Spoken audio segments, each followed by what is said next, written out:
Oke, hari ini kita belajar masalah-masalah internasional.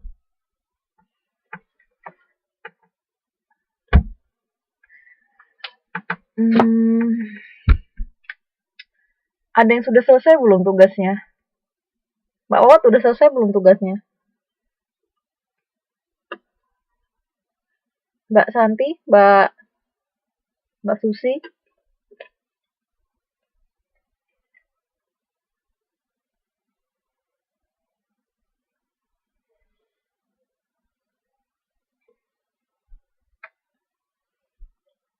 Ya nggak apa-apa. Sebelum tanggal 31 ya, udah tahu kan semua tugasnya? Mm-mm. Saya ambil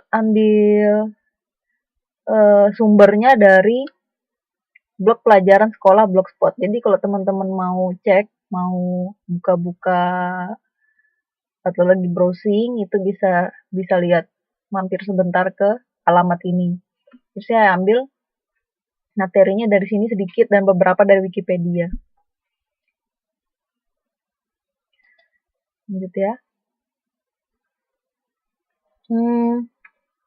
Sebenarnya masalah-masalah internasional itu udah kita bahas, cuman bahas di modul 5 ya, halaman bentar. Halaman 93. Ada di halaman 93. Nah, tapi di halaman 93 ini masih kurang,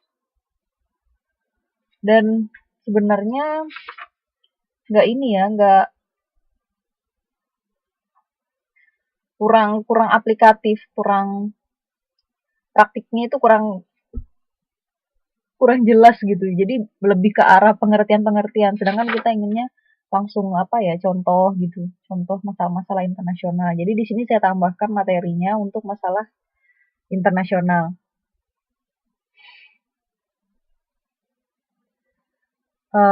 Jadi untuk hari ini kita belajar masalah internasional untuk bidang politik dulu. Jadi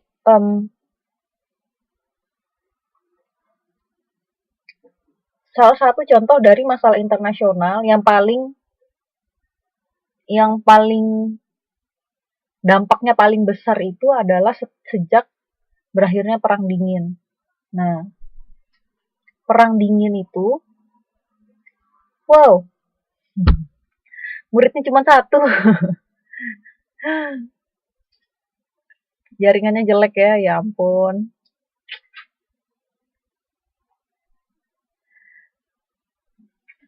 Nah, Perang Dingin itu perang yang terjadi antara dua negara adidaya. Jadi zaman dulu itu ada Amerika Serikat dan ada Uni Soviet. Uni Soviet itu runtuh, sekarang jadi Rusia. Gitu ya. Nah, jadi masalah-masalah internasional itu mulai dampaknya tuh mulai sangat terasa itu sejak berakhirnya Perang Dingin.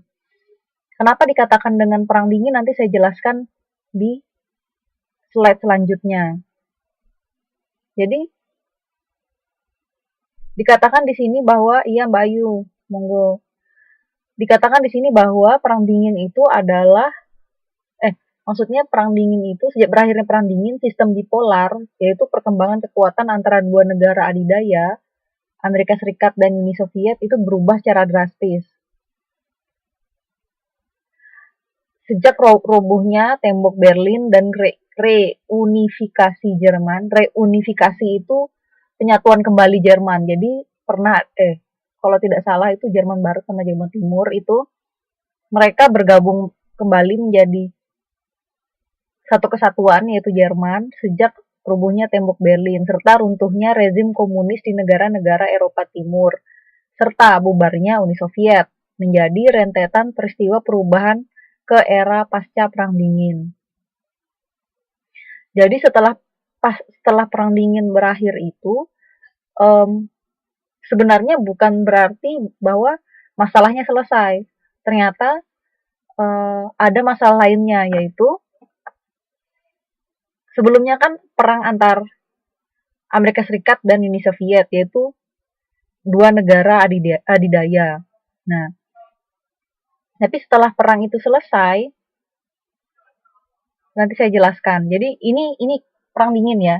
Jadi perang dingin itu sebenarnya bukan yang perang yang terlibat secara militer langsung, tapi sebenarnya perang dingin itu lebih ke arah kayak apa ya?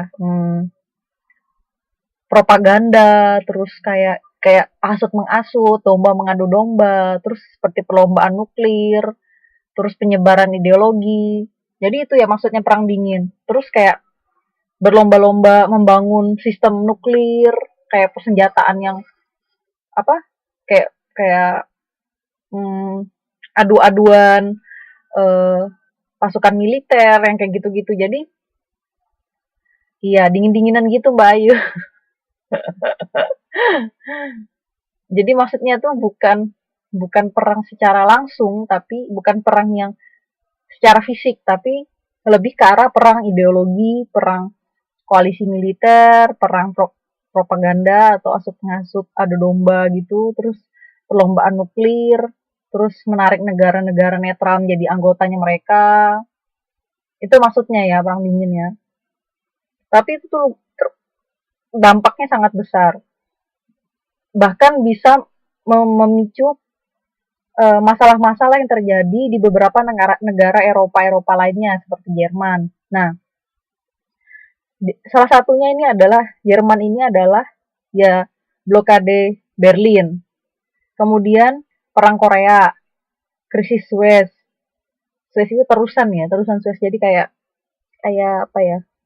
Jalur perdagangan, terus krisis Berlin lagi 1961. Kemudian krisis rudal Kuba. Jadi ada lagi namanya negara Kuba. Jadi ada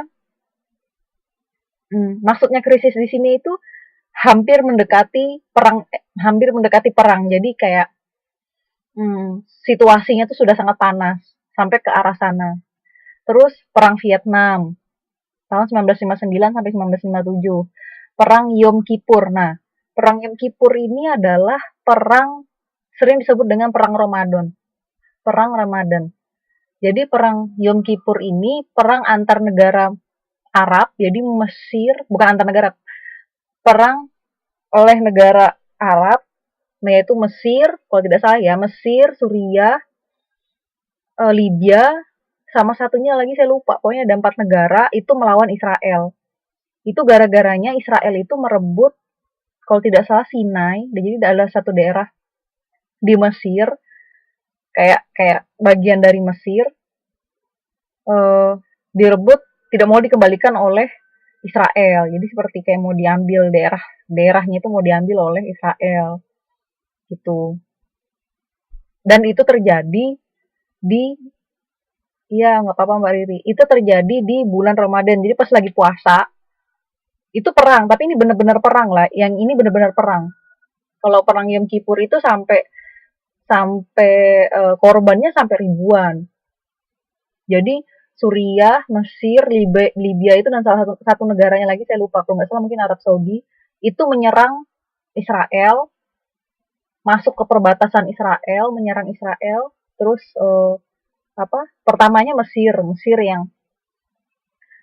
kalah, tapi berhasil masuk ke perbatasan Israel. Terus habis itu Suriah, kalau tidak salah Suriah kalah. Terus habis Suriah kalah dibantu oleh Arab. Jadi Arab itu membuat membuat semacam keputusan kayak apa ya? Kayak ya keputusan bahwa minyak minyak mereka tuh membatasi membatasi penjualan minyak. Jadi minyak itu dibikin mahal. Terus habis itu eh, tentara-tentara Israel yang memakai minyak pasokan dari Arab Saudi itu tidak bisa menggunakan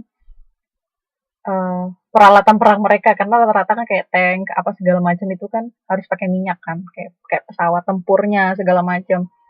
Jadi Arab Saudi tuh kayak kayak menanamkan jadi keputusannya itu membantu dari negara Suriah, Mesir sama Libya untuk melawan si Israel. Nah, habis itu Amerika membantu Israel. Jadi sistemnya gitu. Tapi yang menang kalau tidak salah, kalau di awal itu yang menang empat negara itu. Tapi setelah selanjutnya itu akhirnya Israel itu perangnya selama 6 hari kalau tidak salah ya. Nanti teman-teman bisa cek sendiri di Wikipedia atau di mana. Palestina sendiri Mbak Susi. Perangnya 6 hari kalau Yom Kippur. Perang Afghanistan udah tahu ya. Terus penembakan Korean Air penerbangan 007 oleh Soviet tahun 1983 gitu ya. Jadi perang dingin ini adalah kedua belah pihak itu adalah Amerika dan Uni Soviet. Dalam hal ini sekarang jadi Rusia. Itu berkompetisi melalui koalisi militer, penyebaran ideologi dan pengaruh, pemberian bantuan kepada negara klien dan spionase. Jadi negara-negara sekutunya. Ini modul 5, Mbak Wiwi, halaman 93. Masalah internasional. Saya melengkapi dari modul. Jadi modul kita kan kemarin udah selesai, cuman ada materi-materi yang kurang gitu, kurang jelas, masih kurang lengkap contoh-contohnya.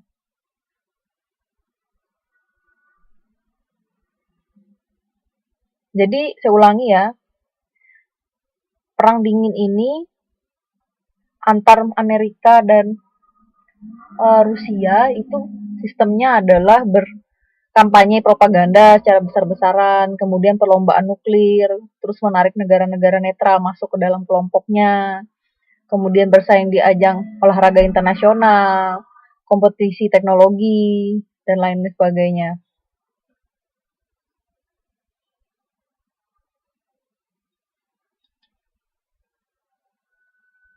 Nah, setelah Perang Dingin berakhir, jadi era ini tuh maksudnya sekarang, Perang Dingin berakhir, dominasi Amerika Serikat menjadi satu-satunya negara adidaya itu atau yang menjadi polisi dunia itu semakin kuat. Nah, sistem ini yang disebut dengan unipolar. Tadi kan sebelumnya di slide pertama kan saya katakan Amerika dan sebelum pasca eh, sebelum perang dingin itu Amerika dan Uni Soviet itu adalah dua negara adidaya.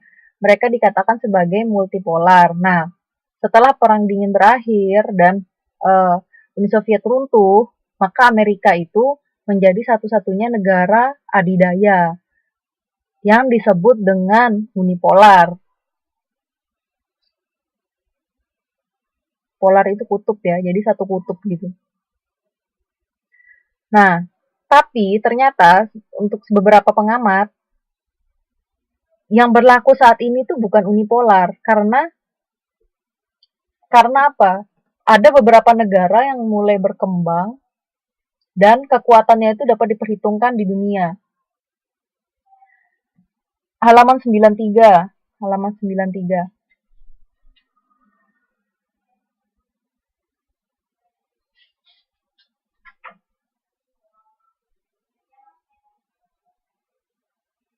Gitu ya.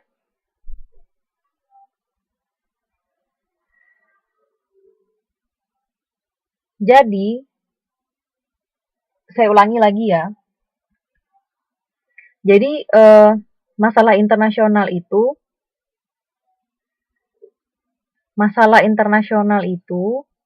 eh, mulai sangat terlihat dampaknya itu setelah Perang Dingin berakhir. Nah, eh, sebelum Perang Dingin ada dua negara adidaya yang dikatakan sebagai multipolar, artinya sebenarnya bukan multipolar ya, sebenarnya bisa mungkin dikatakan dipolar gitu ya, dua gitu, dua. dua kutub. Nah, eh, setelah perang dingin selesai, dominasi Amerika Serikat itu menjadi sangat besar dan menjadi salah satu-satunya negara adidaya yang diakui lah ya. Jadi ini dikatakan sebagai sistem unipolar. Namun sekarang kenyataannya ternyata nggak cuma Amerika sekarang yang menjadi negara adidaya, tapi juga Jepang dan Eropa Barat dan negara-negara lainnya seperti China gitu. Ya benar Mbak Boy, Cina dan Rusia. Rusia itu dulu namanya Uni Soviet ya teman-teman. Dia dulu adalah negara adidaya juga. Jadi kekuatannya tuh mungkin melebihi kekuatan Amerika. Mungkin. Hanya mungkin dia sekutunya kurang aja, kurang kurang banyak sekutunya. Nah, di sini dikatakan bahwa secara bertahap Amerika Serikat akan mengurangi peranannya karena banyaknya masalah domestik. Apa masalah domestik di sini maksudnya? Jadi ternyata seperti ini ya, seperti terlihat kuat sebenarnya di luar, terlihat kuat di luar, tapi sebenarnya di dalam itu bobrok gitu. Jadi Amerika Serikat itu adalah, kenapa Mbak Susi? Ini sudah pinggirnya negara apa Bu? Kalau nggak salah dia berbatasan sama Mongolia sama China kalau nggak salah ya. Uni Soviet itu eh, sekarang Rusia namanya. Ya Rusia itu dulu Uni Soviet. Uni Soviet runtuh, nah, jadi Rusia. Dan ada beberapa negara yang mengundurkan diri, maksudnya udah pecah. Wah, Mbak Susi ya, jatuh cinta kayaknya. Lanjut ya. Hmm,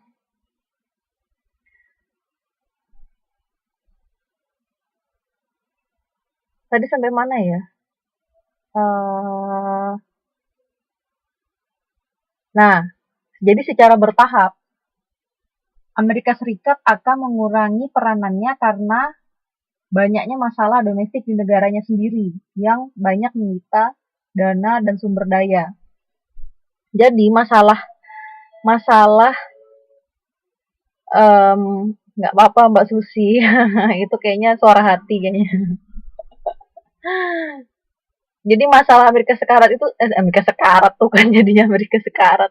Aduh ya Allah, Amerika Serikat. Nah, jadi masalah dari Amerika Serikat sekarang itu adalah banyaknya pengangguran, kriminalitas, kemudian devisa negara yang defisit, kemudian obat-obat terlarang dan sebagainya. Jadi Amerika Serikat itu kalau dikatakan adidaya, sebenarnya di dalam negerinya itu sangat bobrok gitu. Mereka tuh mengalami banyak masalah, masalah internal yang sebenarnya cukup menyita perhatian gitu sebenarnya. Cuma mereka masih bisa apa ya, menunjukkan diri bahwa mereka tuh adidaya. Jadi ya kemungkinan mereka banyak berutang gitu, keluar utang luar negeri.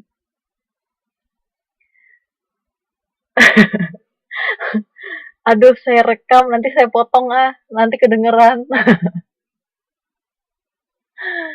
Gitu ya, teman-teman. Jadi jangan dikira Amerika Serikat itu eh, negara yang sangat apa ya, istilahnya kuat dan segala macam, tapi sebenarnya sedang mengalami krisis, krisis internal. Dan krisisnya itu sangat sangat mengerikan gitu. Jadi kayak apa kasus-kasus obat-obat terlarang kayak narkoba, AIDS, terus habis itu anak-anak mudanya tuh yang apa ya? Jadi anak-anak mudanya tuh istilahnya udah rusak lah. Karena kadang-kadang sampai ada kayak mereka bikin talk show gitu, kayak remaja-remaja mereka tuh sekarang kayak gimana perkembangannya.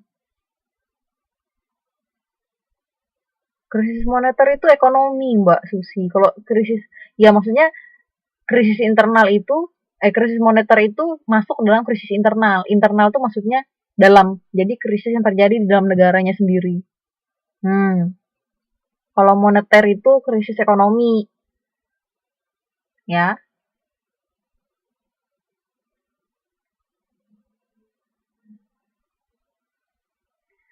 Nah, jadi sebenarnya masalah domestik itu pasti dinilai akan lebih penting ketimbang kepentingan globalnya. Jadi, eh Amerika Serikat ya apa ya, mungkin sedang mengalami masalah yang sangat pelik, sangat susah di zamannya sendiri. Jadi sekarang itu kayak mereka lagi mengobati luka internal bahasanya ya, luar biasa. Ada pertanyaan nggak teman-teman? Lanjut ya. Nah, eh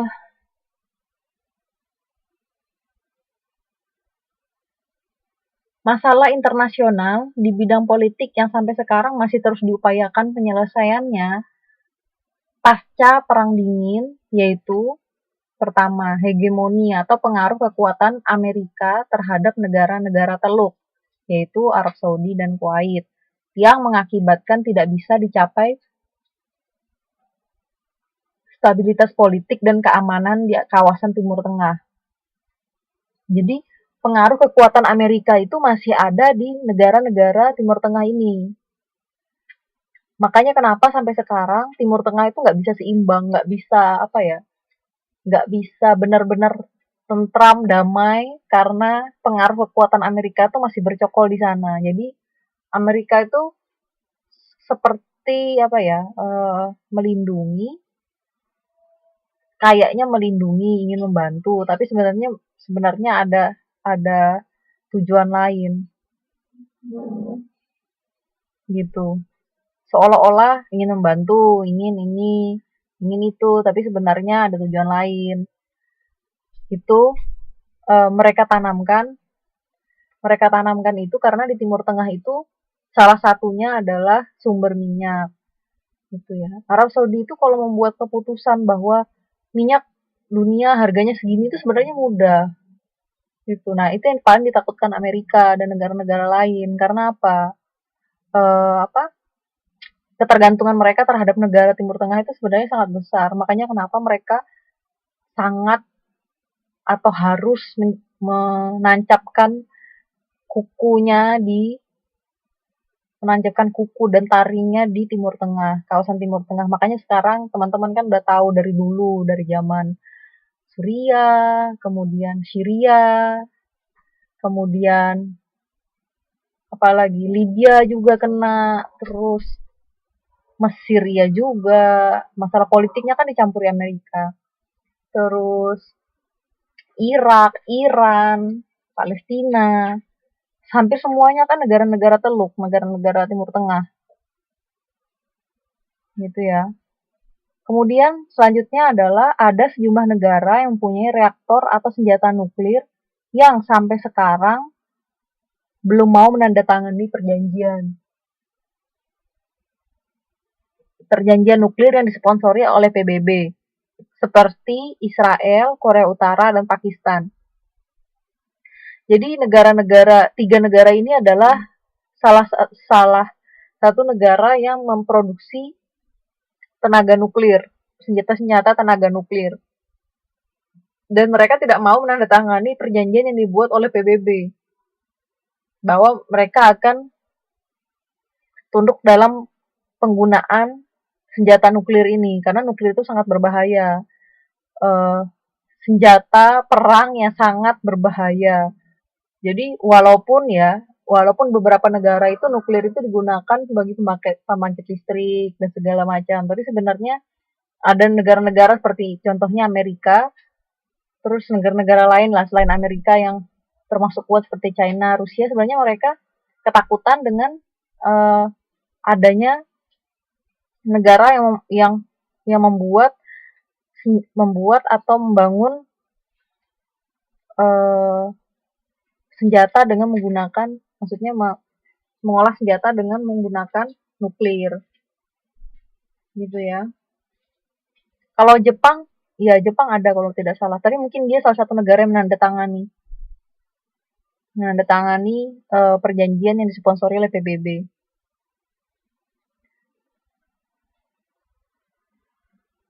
Kemudian runtuhnya Uni Soviet atau sekarang yang disebut dengan Rusia itu sebagai sebagai pengimbang kekuatan adidaya Amerika.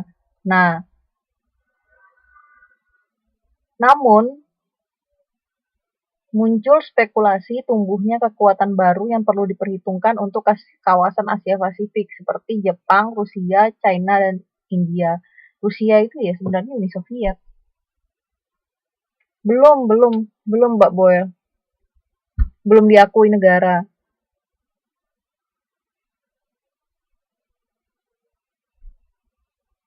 Tapi sekutunya ya Amerika ya ini. Makanya aman-aman aja kayaknya.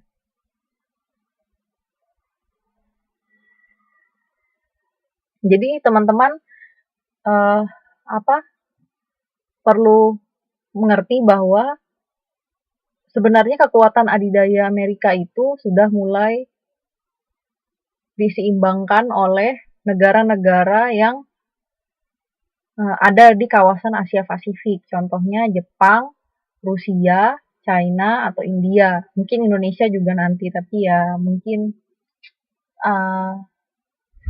mungkin ya 10 tahunan lagi lah, mungkin 10, 20, 30 tahun lagi mungkin. Tapi kita berharap saja. Dan mungkin bila nanti gitu ya Bu Boyle ya. Taiwan itu uh, enggak kayaknya. Enggak, harusnya enggak di bawah RRC. ROC. RRC apa ROC ya? ROC. Lupa saya. Tapi yang jelas dia kalau Taiwan sendiri dia tidak mau dikatakan di bawah China. Tapi China mengatakan bahwa Taiwan itu adalah bagian dari dirinya gitu.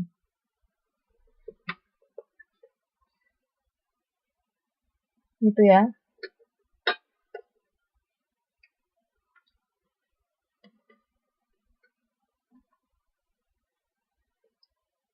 Kemudian yang keempat,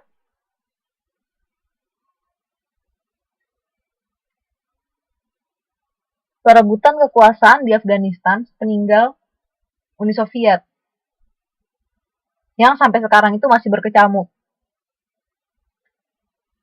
Demikian juga masalah separatis Chechnya. Gimana sih nyebutnya? Chechnya, benar ya? Chechnya, Chechnya. Yang ingin melepaskan diri menjadi negara merdeka dari kungkungan Rusia. Sampai saat ini juga belum terselesaikan. Sekarang itu banyak ya negara-negara yang ingin, mungkin negara bagian yang ngomongnya, nggak tahu. Contohnya Ukraina, kayaknya udah lepas. Jadi ada beberapa negara yang ada di bagian di Rusia itu ingin melepaskan diri dan menjadi negara merdeka. Ya itu sebenarnya gara-gara masih ada pengaruh dari efek dari perang dingin ya, perang dingin. Ya, jadi sebenarnya efek perang dingin itu sangat besar dari mulai. Jadi dulu itu perang dingin itu karena dia bukan perang fisik, bukan perang militer, lebih ke arah perang politik adu domba, terus perang cari-carian teman-teman gitu. Jadi kayak kamu negara-negara yang netral itu ditarikin jadi teman-temannya. Nah, jadi kesini-sininya sekarang kalau misalnya ada satu masalah negara A misalnya, negara A ini temannya siapa, backingnya siapa, nah jadi nanti backingnya ini yang akan apa ya, yang akan menjadi uh, pasang badan lah istilahnya, pasang badan untuk membela temennya ini gitu. Tapi sebenarnya ya biasanya ada simbiosis mutualisme, jadi saling menguntungkan lah antar negara yang berteman itu biasanya. Hutang budi lah, apalah, biasanya gitu. Ya, ikutan nyerang biasanya. Lanjut ya. Nah, Jadi berbagai masalah internasional di bidang sosial budaya yang sedemikian kompleks telah menunjukkan kecenderungan terus-menerus berkembang. Bidang sosial budaya, salah ya. Ini bukan sosial budaya, ini bidang politik. Oleh sebab itu, kita perlu menanganinya sedini mungkin dan mengupayakan semaksimal mungkin jalan keluarnya. Dengan meningkatkan kerjasama maupun regional maupun internasional melalui Badan PBB, UNESCO, UNICEF, dan sebagainya. Jadi sebenarnya kenapa kemarin di pertemuan sebelumnya ya, kalau tidak salah perjanjian internasional ya, sama hubungan internasional dan perjanjian internasional. Itu uh,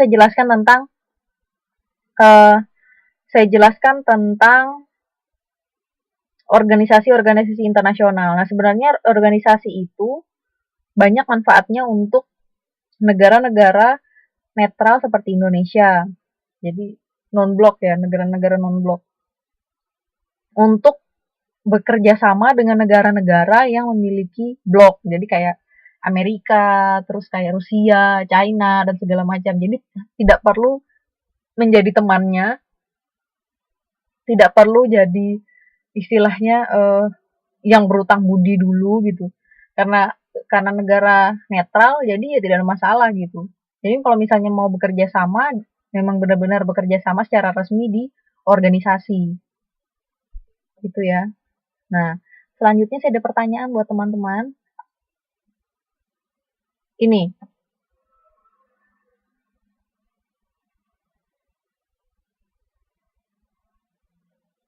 apa pendapat Anda tentang masalah internasional di kawasan Timur Tengah? Saya pengen tanya Mbak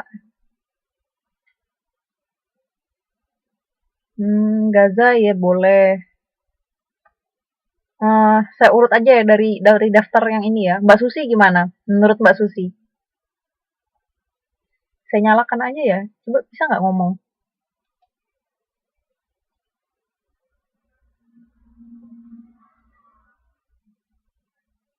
Halo Mbak Susi? Bisa ngomong Mbak Susi? Coba ngomong.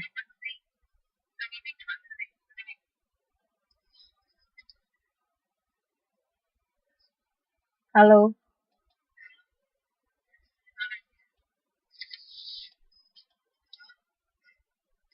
Iya Mbak Susi, coba.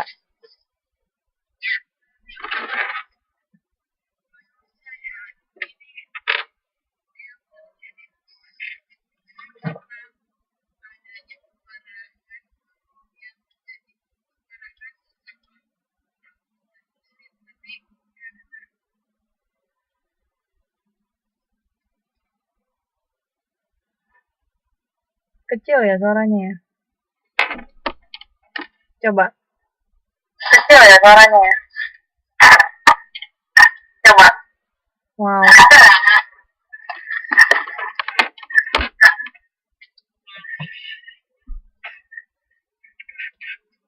Kita matikan aja ya. Pakai chat aja kalau gitu ya.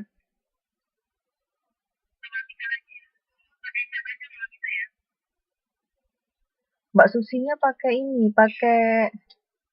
Mbak Susinya pakai tablet ya.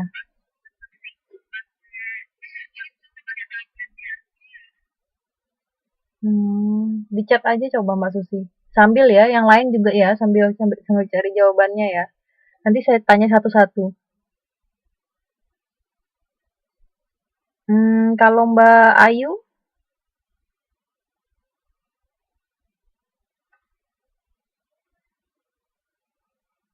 menurut Mbak Ayu gimana Mbak Ayu? Masalah di kawasan Timur Tengah, itu kenapa? Iya, sambil chat aja, yang udah tahu jawabannya sambil chat aja. Nggak apa-apa jawabannya singkat-singkat. Saya pengen tahu pendapatnya Mbak-Mbak selama ini ngelihat masalah Timur Tengah itu seperti apa.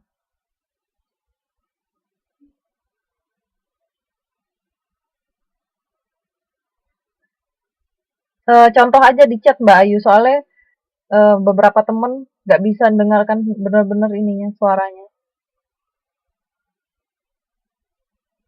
Yang lainnya juga Mbak Riri, Mbak Wiwi, kalau kalau yang lainnya ada yang sibuk nggak apa-apa, nggak usah ini ngomong aja. Mbak Wawat, Mbak Amini, Mbak Husnul, Mbak Santi,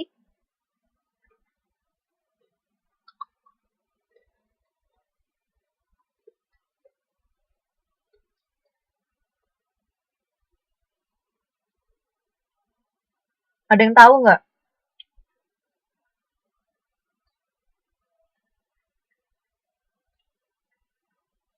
Sambil sambil ini ya, sambil nunggu teman. Oh, udah ada nih. Mbak Susi bilang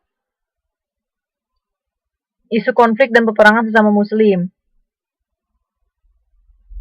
Kalau Mbak Boel bilang ditemukan dalam pertemuan dicari jalan yang bisa diterima kedua belah pihak karena selama ini terlalu banyak anak-anak tak berdosa, para hawa, dan semakin banyak masih banyak lagi nyawa yang terbuang sia-sia karena konflik Timur Tengah. Ya, boleh. Tapi sebenarnya pertemuan-pertemuan seperti itu juga sudah dilaksanakan ya, tapi kenapa masih ada masalah itu? Kalau kata Mbak Susi tadi, eh, karena sesama Muslim. Mungkin contohnya ya, separatisnya, misalnya mungkin Taliban sama pemerintah Afghanistan. Taliban tuh di mana sih? Palestina ya? Iya, Palestina salah. Eh, Afghanistan apa Palestina? Waduh, saya lupa. Jadi pokoknya gerakan separatis dengan pemerintahnya, gitu.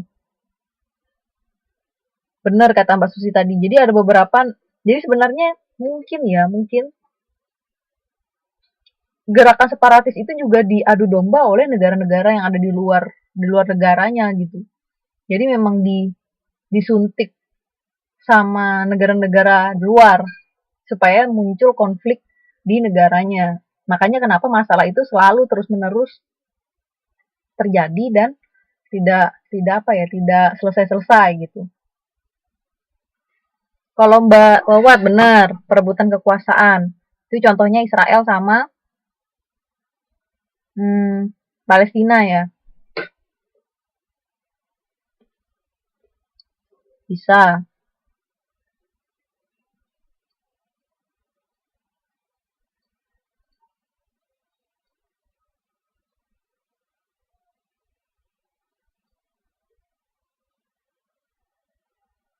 Israel dan Palestina itu hanya sebagian kecil ya. Hampir hampir hampir beberapa negara, hampir mungkin lebih dari sebagian dari negara Timur Tengah itu biasanya berkonflik.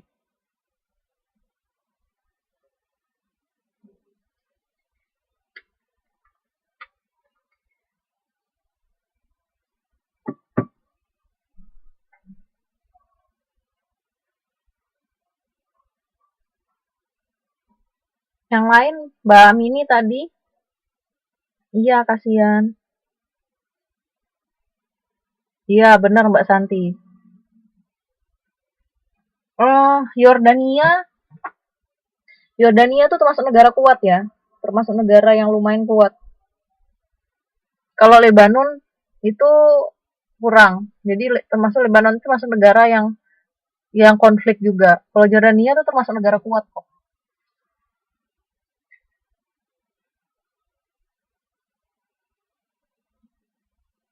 Kalau kata Mbak Santi, kepemimpinan negaranya kurang kuat, jadi masih terpengaruh oleh hasutan luar. Mungkin juga, mungkin bisa jadi Mbak Santi. Soalnya, hmm,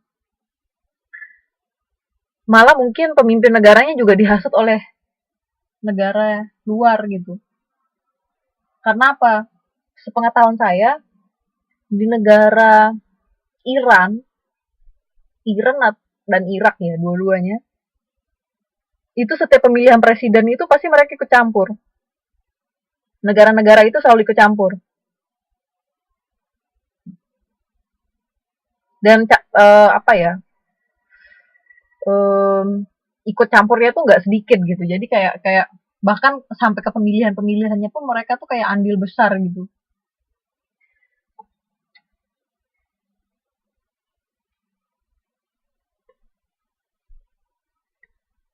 Salah satunya mungkin isu, kalau kata Mbak Susi mungkin isu agama. Ya mungkin bisa jadi isu agama, tapi sebenarnya ya itu dampak aja sebenarnya, dampak dampak dampak yang terlihat. Karena yang diserang itu rata-rata Timur Tengah dan rata-rata negara-negara Islam, negara-negara Muslim. Makanya kelihatannya seperti hmm, apa? Mereka itu ingin menghancurkan negara Muslim, tapi sebenarnya ya itu salah satunya juga. Tapi kemungkinan besar itu adalah dampak ekonominya yang mereka ingin dapatkan, gitu. Yang lain yang belum jawab siapa? Coba saya lihat ke atas. Hmm. Mbak Wiwi bilang ya benar, sama Mbak Wiwi kayak Mbak Wawat ya tadi ya. Hmm. Yang belum Mbak Husnul,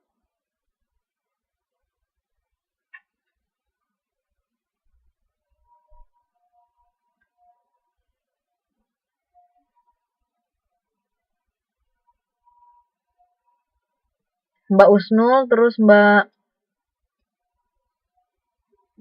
Riri ya, Mbak Riri.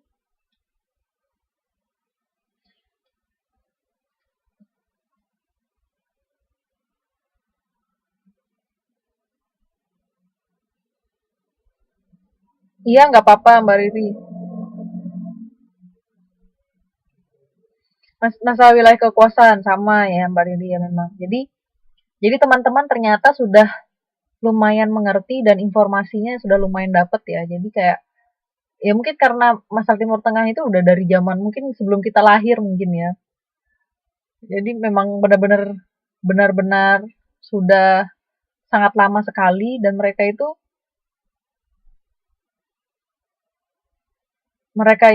sudah sangat menderita gitu. Kayak tidak tidak ada akhir-akhirnya gitu, tidak pernah berakhir. Masalah mereka ada aja. Iya, nggak apa-apa Mbak Wiwi.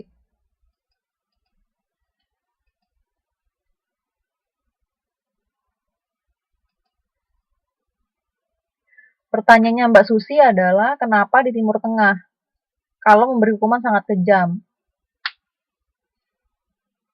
Hmm, jadi gini, saya pernah baca ya, jadi ada pengamat itu dia seperti kayak kayak pakar pakar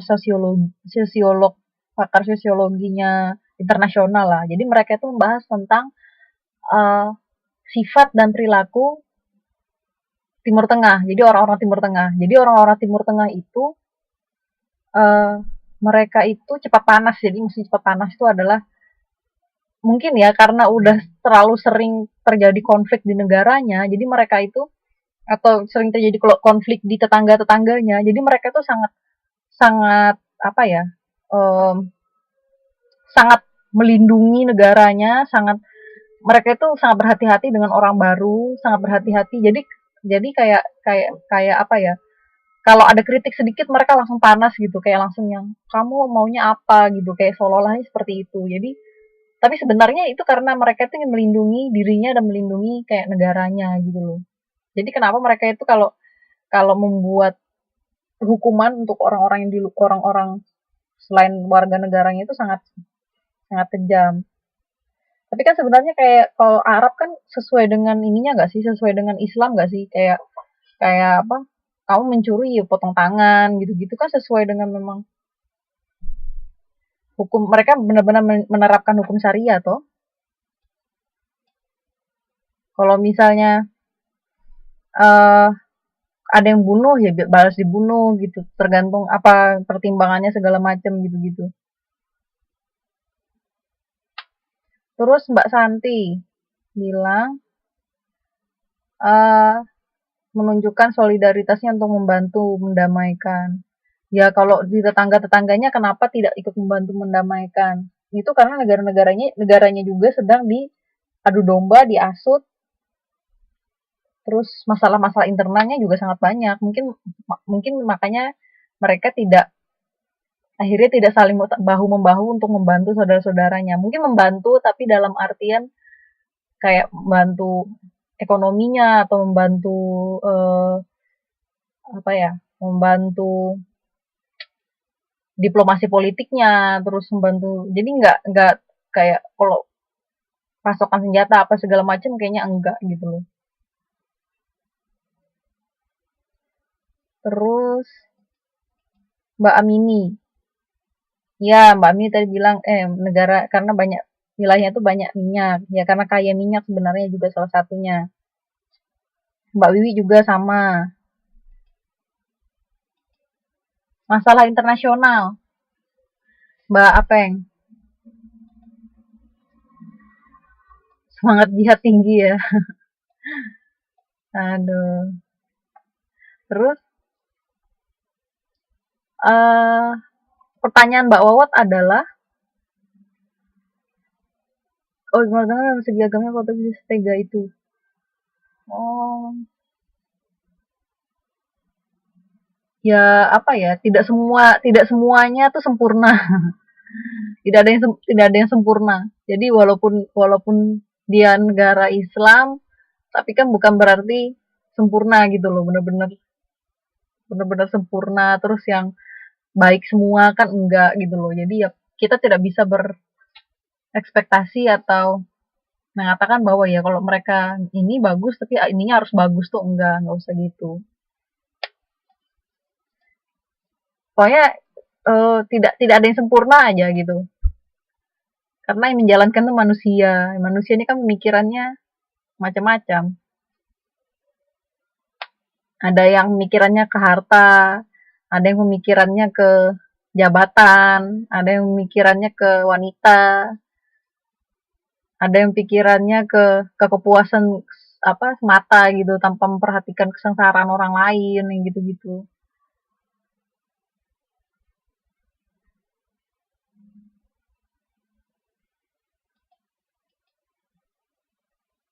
ISIS itu iya, ISIS iya dari Irak.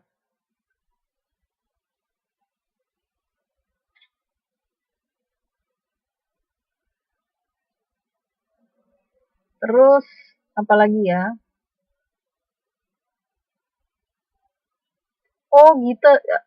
Oh gara-gara ISIS jadi udah mulai ya orang sini ya takut sama ini ya. Udah mulai tahu ya ISIS ya.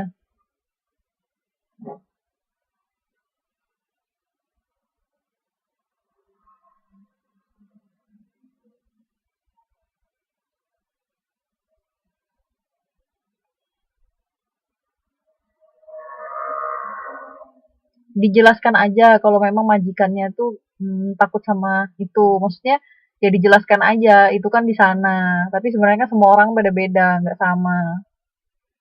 Ya ISIS itu rasanya berkembangnya di Irak ya kalau tidak salah. ISIS itu Suriah dan Irak dua.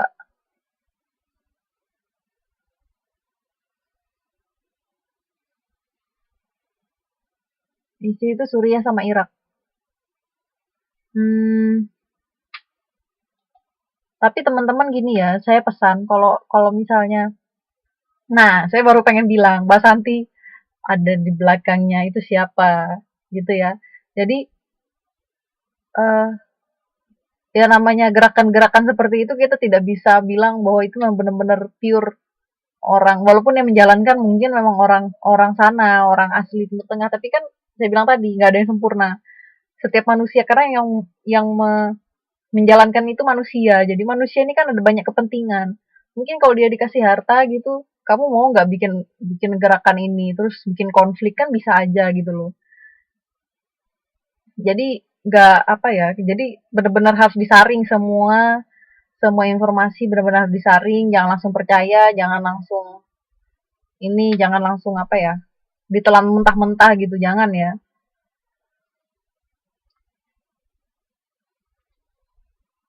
Mereka kan nggak bisa satu mau selesai, ada lagi terus-terusan, makanya nggak pernah selesai masalah-masalah di Timur Tengah. Terus diadu domba, dihasut, terus-terusan.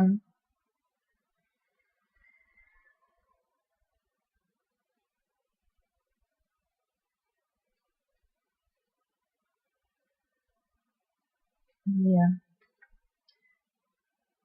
Jangan sampai tersesat informasi. Jadi kalau ada informasi itu jangan langsung diposting di Facebook.